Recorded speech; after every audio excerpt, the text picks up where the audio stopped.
किसी भी प्रकार की जानकारी के लिए सब्सक्राइब करें हमारी चैनल बागेश्वर धाम सरकार को।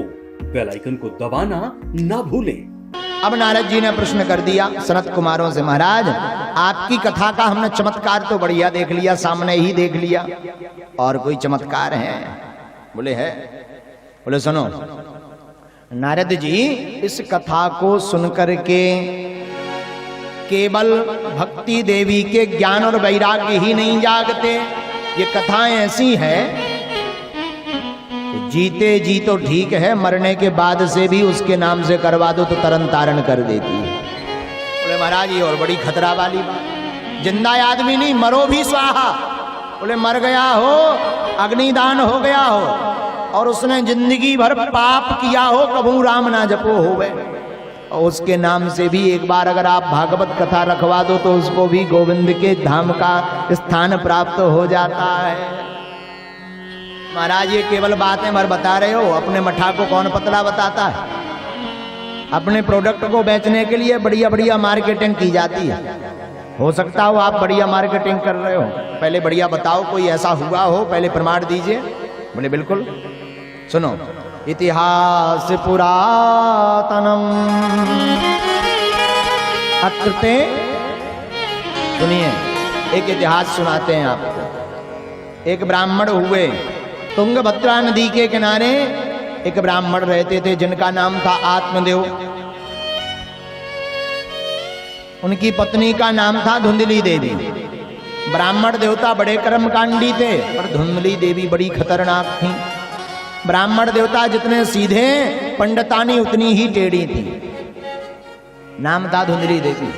जब तक पड़ोसन से लाठी चार्ज ना हो जाए पड़ोसी से, तब तक ये रसोई में हाथ ही नहीं रखती थी। इनका नियम था, संकल्प था, पहले 2-4 लोगों से लड़ाई होवे, इसके बाद ही भोजन पचेगा और बनेगा, ये नियम था।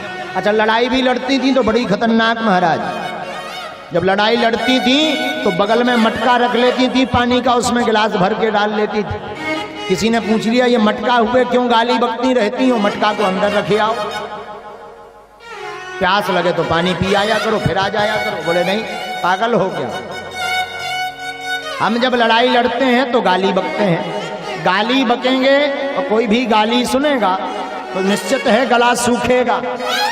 पानी पीने जाएंगे, जब तक पता चला तमाशा देखने वाले भाग जाएंगे, इसलिए हम अपना सामान बगल में ही रखते हैं, झंझट खत्म। भगवान की दया से ब्राह्मण देवता के पास सब कुछ था, बस एक ही कमी थी। बोले क्या? बोले कोई बेटा नहीं था, कोई संतान नहीं। और ये इतनी विचित्र कर्मगति इनकी। पेड़ को लगाते थे तो पेड़ बड़ा तो हो जाता था परंतु फल नहीं देता था।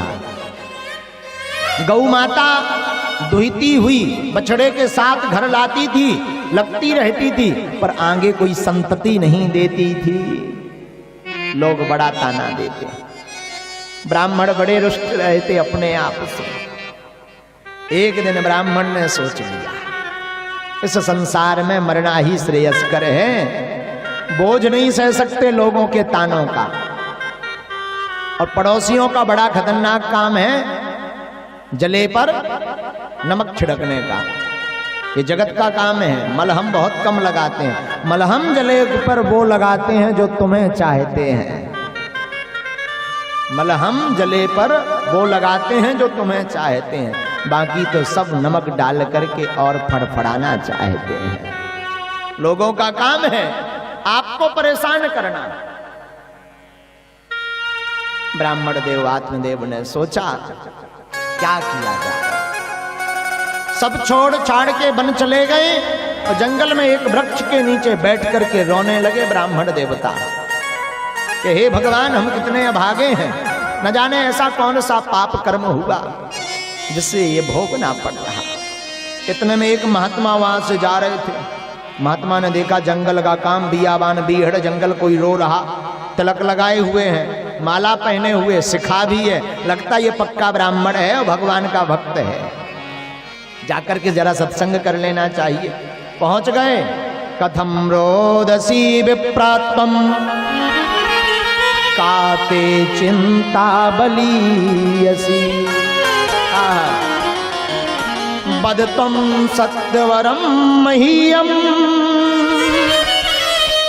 स्वस्य दुःखस्य कारणम स्वस्य दुःखस्य कारणम। क्यों रो रहे हो ब्राह्मण देवता? अपना विस्तार पूर्वक दुख हमें बताइए, या भगवान की भक्ति में रो रहे हो? ब्राह्मण देवता बोले महाराज हमें जीवन में एक ही दुख है। बोले क्या? अब अपने मन की बात क्या बताऊं महाराज, भगवान की दया से सब कुछ है, धन है, नाम है, ज्ञान है, पर एक ही कमी है, कोई संतान नहीं है, बेटा नहीं है। महात्मा बोले पागल हो ब्राह्मण देवता, ये बेटा बेटी किसी के नहीं भये हैं, बेटा कभी किसी का नहीं हुआ है।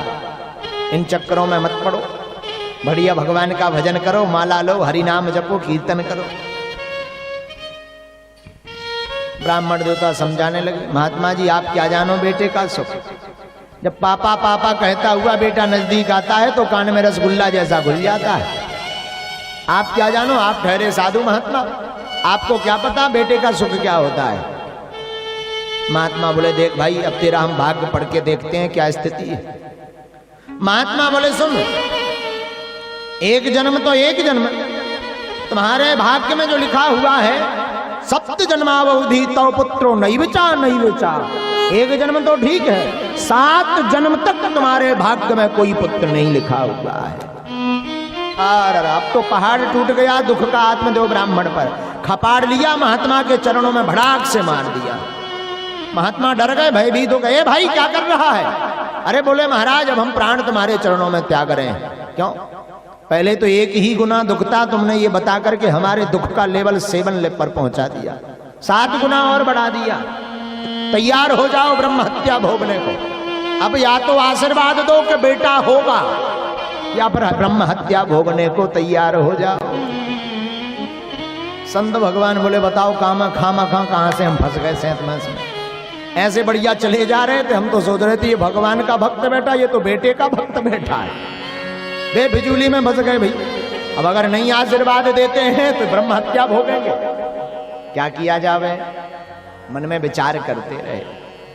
ब्राह्मण देवता कहते सुनो महाराज हमने सुना है संत की वाणी पर भगवान को भी विचार करना पड़ता है। संत की महिमा अपरंपार, संत संग सम धर्म न दूजो, कह रहे वेद पुकार। जप तप नियम ध्यान व्रत संयम, करियो वर्ष 1000। कठिनाई से मिले परम पद, कहु न निर्वघ्न विकार। संत की महिमा अपरंपार, संत संग सम धर्म न दूजो। संत की बड़ी महिमा होती है। संत का अर्थ होता है जो अपने आप में इतना गूढ़ हो जाए जिसका कोई अंत ना हो, वो ही तो संत है। बोलो जय सिया राम। जय श्री राम। अब बड़ा प्रश्न उठा क्या किया जावे। ब्राह्मण देवता ने कहा महाराज या तो ब्रह्म हत्या भोगिए या आशीर्वाद दीजिए। एक फल निकाल दिया ब्राह्मण देवता ने, लो। ब्राह्मण देवता को संत महाराज ने दे दिया। ब्राह्मण देवता ये फल लीजिए, धर्म पत्नी को खिला देना, भगवान ने चाहा तो तुम्हारे घर पर भी बेटा ही होगा।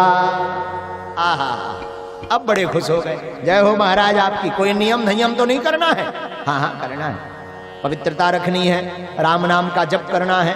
गर्भ अवस्था जब आ जावे तब और ज्यादा मंत्र जाप, भगवान की कथा सत्संग सुननी है। महाराज इससे होगा क्या? गर्भ में जब शिशु पलता है तो माताएं जिस चीज का ज्यादा चिंतन करती हैं गर्भस्थ शिशु पर वही प्रभाव पड़ता है। कई माताएं हमें सुनाती महाराज हमारा बेटा बड़ा नचैया है। अब फिल्म देखी होगी गर्भावस्था में तो बेटा तो नचैया पैदा होगा ही, भक्त कहां से पैदा हो जाए भैया। इसलिए गर्भ में जब शिशु हो तब ध्यान रखना चाहिए। भगवान की कथा ज्यादा सुननी चाहिए, भक्ति ज्यादा करनी चाहिए, उससे जो बालक होगा वो भगवान का भक्त प्रकट होगा। बोलो राधे। ये नियम है ब्राह्मण देवता। आत्मदेव ब्राह्मण ने फल लिया, दंडवत प्रणाम करके ब्राह्मण देवता चले आए घर को। घर पर आए, पत्नी को दिया, लो फलवक्षेण गर्भा स्याद गर्भेणो दर वृद्धिता। देवी जी ये फल एक महात्मा ने दिया है, इसको पा लीजिए। फल के खाने से भगवान की दया से तुम भी गर्भवती हो जाओगी, अपने घर पर भी बेटा ही होगा। इतना कह के ब्राह्मण देवता गांव में चले गए खुशी बताने। देखना हमारे घर पर भी 9 महीने बाद किलकारियां गूंजेंगी, हमारे घर पर भी प्रसन्नता आवेगी। क्यों चिंता करते? अब आज के बाद मत कहना, हमें ताने मत देना, हमें बातें मत सुनाना। आहा, इधर धुंधली देवी बड़ी खतरनाक है। फल लिए हुए बैठी थी, खाऊं या ना खाऊं। इतने में पड़ोसन आ गई। अरे बहन क्या कर रही हो? अरे बहन तू सही आ गई, मैं तो बड़ी चिंता में बैठी हुई थी। क्या चिंता है? बस एक ही चिंता है। धुंधली देवी कहती हैं बहन सबसे बड़ी चिंता है कि मैं सोच रही हूँ ये फल खाऊं या ना खाऊं। क्यों? ये हमारे स्वामी जी लाए हैं और उन्होंने कहा है फल को लीजिए, भगवान का नाम लेकर के पाइए तो तुम गर्भवती हो जाओगी। तू ही बता, कहीं फल खाने से कोई गर्भवती होता है? पड़ोसन कहती बहन तुझे क्या टेंशन है, संतों का आशीर्वाद है, फल को खा ले। और धुंधली देवी कहती है एक बात बता बहन। हाँ पूछ। हमने सुना है कि कहीं में सचमुच अगर गर्भवती हो गई तो हमने सुना है जो स्त्री गर्भवती हो जाती वो बड़ी कमजोर हो जाती है। तुझे कौन सी दिक्कत है? तुझे कौन सा कुश्ती लड़ने जाना है? क्या दिक्कत है तुझे? नहीं, और तो कोई दिक्कत नहीं है, बस यही दिक्कत है कि भोजन कम होगा। भोजन कम होगा तो रूप ढल जाएगा, फिर लोग मुझे देखेंगे नहीं। बड़ी विचित्र बात। तू पागल है, बाबरी है, दिखने के लिए जी रही है क्या? बेटा होना चाहिए, संतति बढ़नी चाहिए, परिवार बढ़ना चाहिए ना। ना ना, एक और टेंशन है। क्या? हमने सुना जो स्त्री गर्भवती हो जाती वो चल नहीं पाती, दौड़ नहीं पाती, भाग नहीं पाती, काम नहीं कर पाती है। बात बिल्कुल सही है। तुझे क्या दिक्कत है? अरे तू नहीं जानती मेरी ननंद बड़ी चोरनी है, वो घर पर काम धाम करने के बहाने आएगी, सारा माल चुरा करके ले जाएगी, इसलिए मुझे फल को नहीं खाना है। अरे तू बाबरी है, भगवान की कृपा है, फल को खा ले। ये सब झंझटों में मत पड़, अपनी बहन को बुला लेना। अच्छा एक बात और बता बहन। हाँ पूछ। हमने सुना जो स्त्री गर्भवती हो जाती वो दौड़ नहीं पाती है। बात तो सच है। तुझे कौन सा दौड़ने जाना है? मिलिट्री में भर्ती होने जाना है क्या? नहीं नहीं नहीं, दिक्कत यह है शायद मैं गर्भवती हुई और दौड़ नहीं पाई, घर में आग लग गई, सब तो भाग जाएंगे, मैं घर पर ही मर जाऊंगी। तो पड़ोसन कहती ये निश्चित है कि आग लगेगी? बोले ये भी निश्चित थोड़ी है कि आग नहीं लगेगी, तू गारंटी ले। पड़ोसन बोली गारंटी हम क्यों ले? भाई हम नहीं लेने वाले, क्या ठिकाना तू ही रख दे आगे, हम गारंटी हार जावे, इसलिए भाई गारंटी वारंटी नहीं।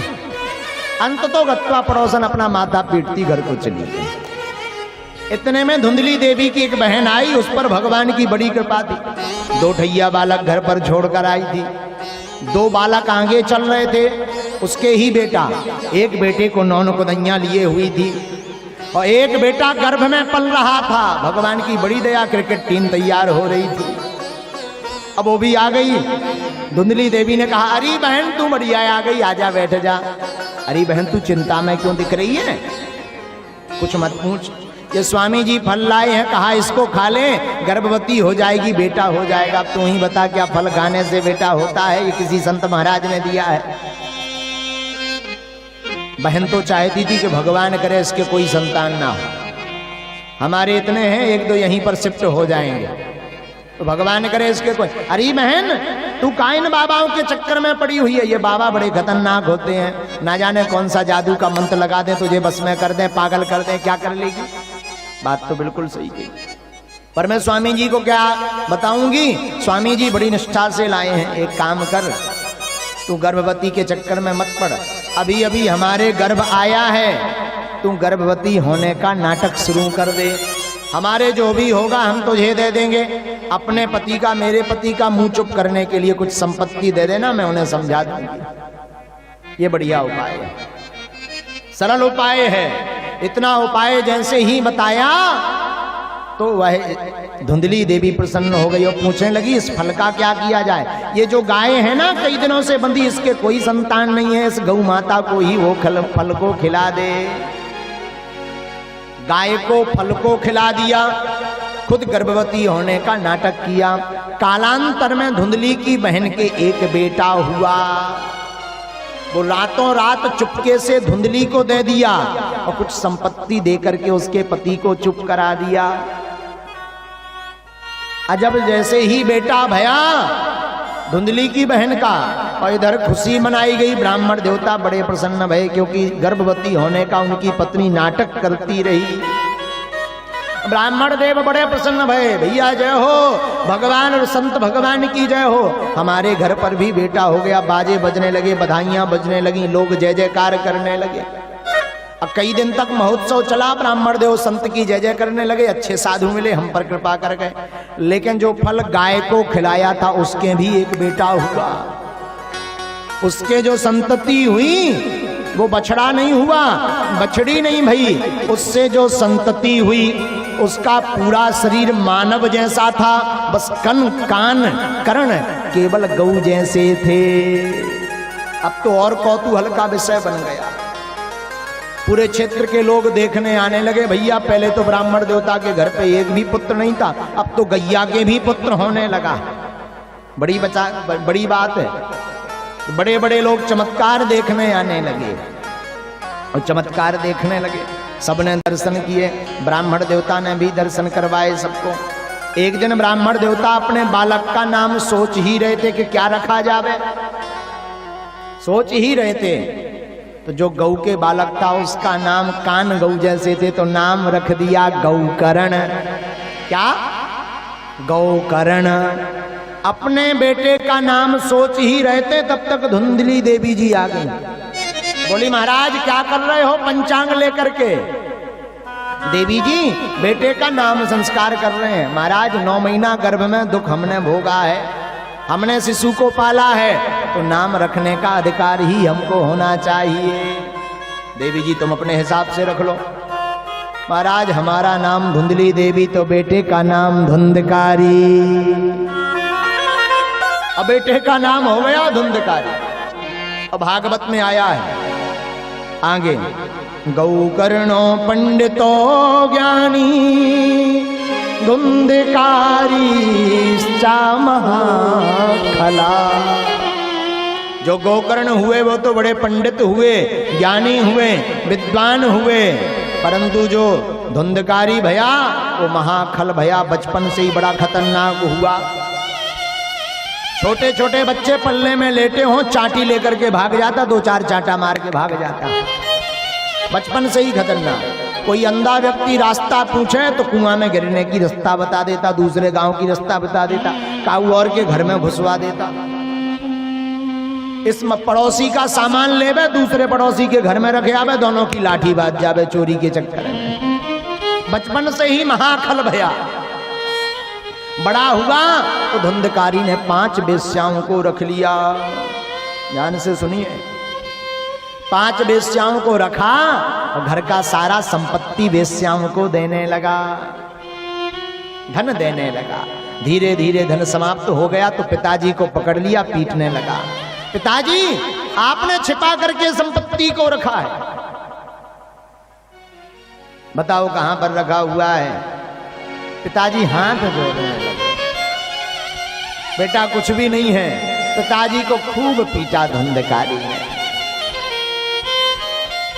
आवेश में आकर के भाग गया। आत्मदेव आज फिर रोने लगे। पहले भी रो रहे थे क्योंकि बेटा नहीं है, और आज रो रहे हैं कि बेटा क्यों हुआ। आंखों से आंसू रुकते नहीं। इतने में गोकर्ण जी आ गए। सुनो पिताजी, ये संसार है, जगत में कोई किसी का नहीं है। गोकर्ण कहते पिताजी यात्रा है, जीवन एक यात्रा है और यात्रा में सहयात्रियों से प्रेम होना बड़ा गड़बड़ है। ट्रेन पर बैठो आप, रिजर्वेशन रहता है तो सामने वाली सीट पर भी एक यात्री बैठा रहता है। तुम जाओ, आज ही कहां से आए हैं, तो वो बताएंगे हम फलानी जगह से। कहां जा रहे हैं, फलानी जगह जा रहे हैं। दो चार बातें हुई, मित्रता बढ़ गई, प्रेम बढ़ गया, प्रीति बढ़ गई। लो जी घर से हम कुछ लड्डू लाए हैं, हमारी देवी जी ने बनाए, पाओ जरा। हम भी हलवा लाए हैं, तुम भी खाओ जरा। दोनों में बड़ी घनिष्ठता बढ़ गई। इतने में सामने वाले का स्टेशन आ गया।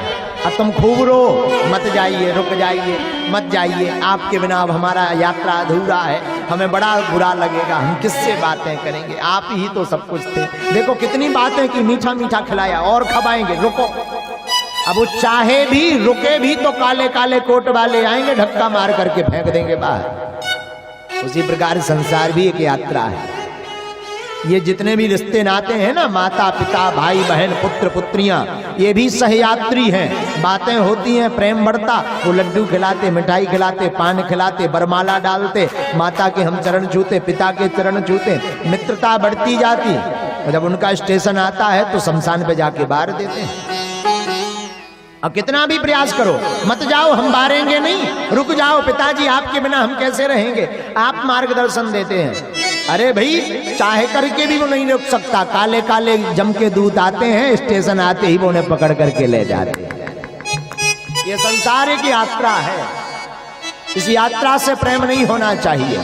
प्रीत करो तो मोहन से, जग तो ये सारा झूठा है। प्रीत करो जो तो मोहन से,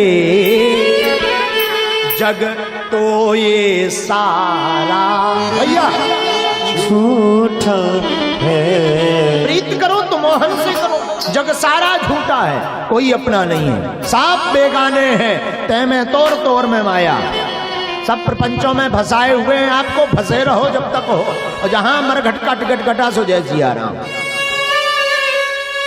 आएगा बुलावा तो जाना पड़ेगा, आएगा बुलावा तो फिर जाना पड़ेगा। चले ना बहाना वहां पर किसी को, भैया चले ना बहाना वहां पर किसी को। आएगा बुलावा, जाना पड़े, कितनी बहाना, बिटिया को ब्याह हो जाना, मना तक ठहर जा ना। जब का टिकट कट गया सो कट गया, चले ना बहाना वहां पर किसी का। राजा हो रानी या हो फकीरा, राजा हो रानी हो फकीर हो साधु हो, सब समान है उनकी नगरी में। पिताजी इन सब प्रपंचों में आप बिल्कुल मत पड़ो। गोकर्ण जी महाराज पिताजी को समझाते हैं, और आत्मदेव ब्राह्मण सब कुछ परित्याग करके वन की ओर भाग जाते निर्जर वन में, और भागवत कथा का 10वें स्कंद का स्मरण करते करते, भगवान के स्वरूप का स्मरण करते करते अपने आप का परित्याग कर देते हैं। इधर धुंधकारी ने अपने प्रपंच और बढ़ाए। माता को भी एक दिन खूब पीटा, धुंधली देवी को। देखो बालक को डॉक्टरी दे पाओ ना दे पाओ, धन दे पाओ ना दे पाओ, गाड़ी दे पाओ ना दे पाओ, पर संस्कार जरूर दो। ध्यान रखिएगा, बेटा को कुछ दो अथवा मत दो, परंतु संस्कार जरूर दो। अगर संस्कार नहीं देंगे तो कल्याण आपका नहीं होगा, आपके लिए ही खतरा है। और ध्यान रखिएगा, बेटा करेगा पाप, भोगेंगे कौन? बाप। आज के जमाने में बेटा करे पाप, भोगता है बाप। हाँ, लड़का जब पकड़ में नहीं आता तो बाप को ही पकड़ा जाता है, तो ध्यान रखिएगा। इसलिए अपने बेटा को ऐसे संस्कार दो कि कल के दिन तुम्हें रोना ना पड़े, पछताना ना पड़े। मतलब कि धर्म के अनुसार, अध्यात्म भाषा अनुसार बाढ़ ही पुत्र पिता के धर्म। पुत्र पिता के धर्म से बढ़ता है, और बाप का धर्म तेज होगा तो पुत्र भी बढ़ेगा। पिता जिन जिन को झुकेगा बेटा भी उनको ही झुकेगा। पिता बीड़ी पिएगा तो बेटा पहले बगल में बैठ करके धुआं सूंघेगा, बाद में जब 2-4-10 दिन धुआं सूंघ लेगा तरीके से, पिताजी बड़ा नाक से घुटर घुटर करके धुआं निकालते हैं, हम भी जरा ट्राई करेगा। अब बाप जी जब चले गए घर से तो जूठी टुकड़ियां ढूंढेगा, फिर अब वो टुकड़ियों को पिएगा। अब कई दिन टुकड़ियों से काम चला लिया तो फिर बीड़ी मांगने लगेगा, बीड़ी मांग करके पिएगा, फिर खुद ही बंडल जो है जेब में रख करके पिएगा। ये संस्कार हैं। इसलिए जैसा बाप करता है, बेटा हो अथवा बेटी, माता पिता के सत्कर्मों का, संस्कारों का प्रभाव बेटा पर पड़ता है, बेटी पर पड़ता है। इसलिए घर में ऐसा माहौल बनाए रखो ताकि बेटा और बेटी पर विपरीत प्रभाव ना पड़े। महाराज कोई जन्म से ही बड़ा एकड़ा प्रकट होता है, उसके लिए क्या उपाय है? भैया उसके लिए तो कोई उपाय नहीं है। हनुमान जी रावण को खूब समझाते रहे, बिना मारे मरे हुए सारा बचा ही नहीं भैया, कोई उपाय ही नहीं है। रावण बुद्धि के लोग बिना मरे मानते ही नहीं है। इसलिए याद रखिएगा, जितना हो सके उतना संस्कार बांटिए, सत्कर्मों को बांटिए, हरि चर्चा को बांटिए, साधु संगति को बांटिए, ब्राह्मणों की संगति को बांटिए, महापुरुषों का, संतों का जीवन परिचय पढ़िए, पढ़ाइए, बेटा को सुनाइए, गुरुजनों की सेवा करवाइए, माता पिता की सेवा कीजिए, तो बेटा के अंदर भी, आपकी संतति के अंदर भी वही धर्म उपजेगा। खुद दारू पिए पड़े रहोगे तो बेटा भी तो चोर ही बनेगा। इसलिए ध्यान रखिएगा, धर्म संस्कार आपसे ही बेटे में प्रकट होंगे। फिर आप सुनाओगे महाराज ऐसा हो गया, वैसा हो गया, हमारा बेटा बड़ा बिगड़ गया। अरे बाढ़े पितृ पिता के धर्मा, जैसा कर्म पिता करता बेटा को वैसे ही भोगना पड़ता है, बेटा के ऊपर प्रभाव भी वैसा ही पड़ता है। आहा, आज धुंधकारी ने पिताजी को भगा दिया, माताजी को भी पीटा। माता धुंधरी देवी जब पिट गई तो रात के समय उन्होंने भी विचार किया हमें भी अपने प्राण त्याग देना चाहिए, और बहुत सारे पत्थर अपनी पल्लू में बांध करके अंधकूप में गिर करके धुंधली देवी ने भी प्राणों की आहुतियां दे दी, मर गई। अब ये सयाना हो गया, अकेला राजा बन गया, तो 5 वेश्याओं को घर पर रख लिया। धन संपत्ति तो थी नहीं, क्या किया जावे? चोरी करने लगा वेश्याओं को देने के लिए। चोरी करने लगा तो एक दिन राजा का धन चुरा करके लाया।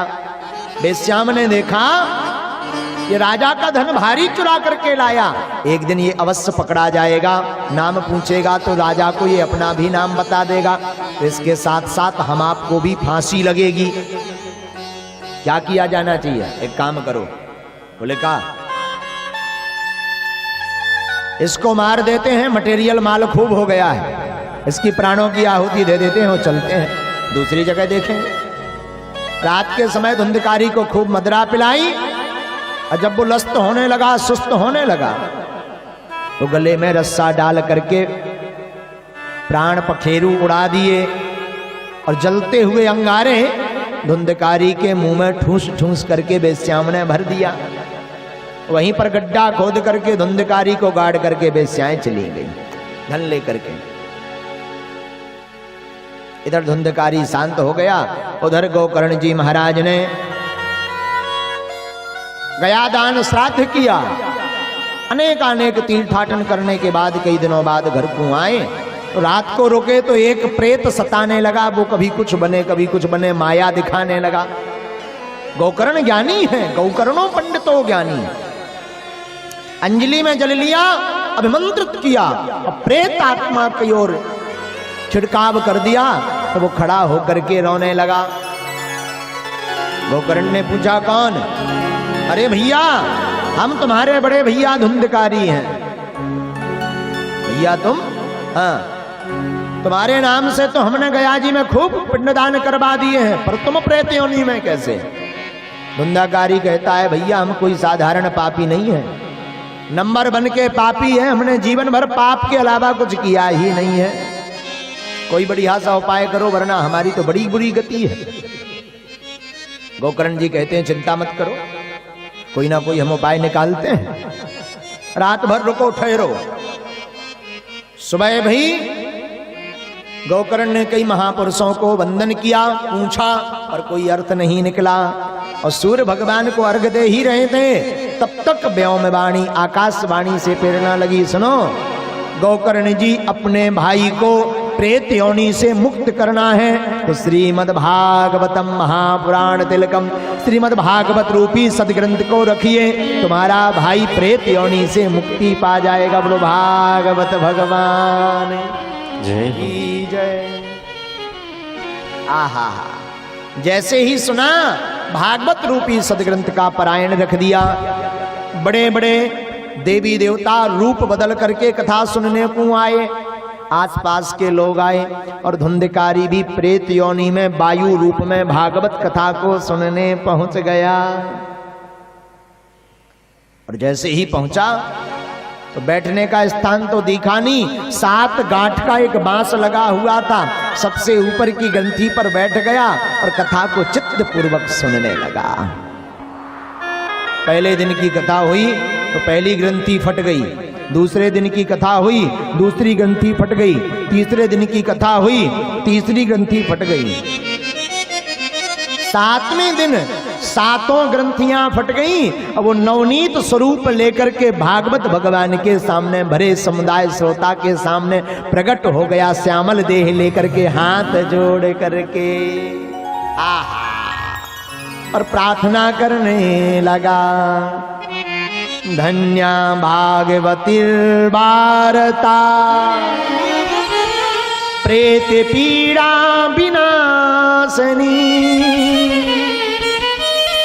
सप्ताहोऽपि तथा धन्यः कृष्णलोक फलप्रदा।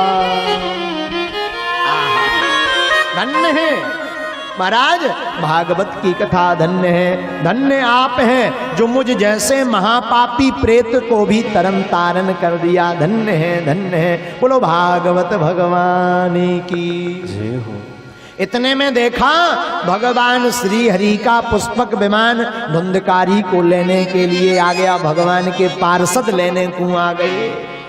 गोकर्ण ने हाथ जोड़कर निवेदन किया, महाराज भैया का तो तरन तारन हो गया सो तो ठीक है, एक बात समझ में नहीं आई, कथा तो सबने सुनी है, पर ये विमान एक जनों के लिए स्पेशल क्यों आया है?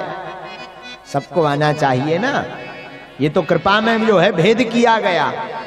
बढ़िया जवाब दिया किसी ने, नहीं महाराज इसमें गलती तुम्हारी नहीं है, प्रश्न बहुत सुंदर किया, परंतु भागवत को सुना सबने है पर गुना केवल एक ने है, सुनने से अर्थ नहीं निकलता, जो सुन करके कथा को मनन करता है, चरित्र में धारण करता है, उसी के ऊपर उस कथा का प्रभाव व फल प्राप्त होता है।